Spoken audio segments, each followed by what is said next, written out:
Balai Besar Gunung Leuser sudah di Aceh, tapi belum maksimal. Mungkin ini Bu, 2024 ini betul-betul dapat beroperasi secara maksimal. Masih ada kendala saya lihat itu. Menyangkut dengan Polhut kemarin, Ibu telah sampaikan akan berkoordinasi dengan Menteri Menpan RB. Polhut Aceh sekitar 1000 sekian, berterima kasih dan semoga insya Allah ada solusi Bu.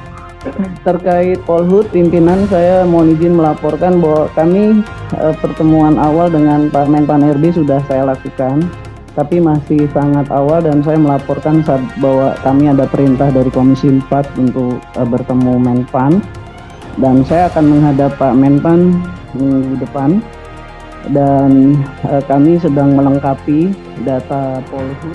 Kemudian kami ingin mengingatkan kembali ini dari Dapil Aceh bahwa Balai Besar Gunung Leuser sudah di Aceh, tapi belum maksimal.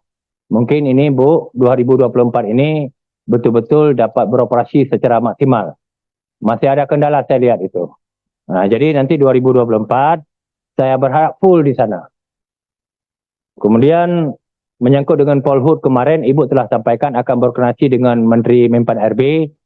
Polhut Aceh sekitar 1000 sekian, berterima kasih dan semoga insya Allah ada solusi Bu. Karena ini sedikit kami sampaikan, apalagi tahun ini Aceh kehilangan dana otsus sekitar 1% dari 2%. Jadi hampir 7 triliun kita kekurangan anggaran di Aceh, maka agak kucar-kacir Bu. Saya mohon Bu Menteri untuk segera melakukan koordinasi dengan Menpan RB agar ada solusi kepada teman-teman kita yang selama ini menjaga hutan di Aceh.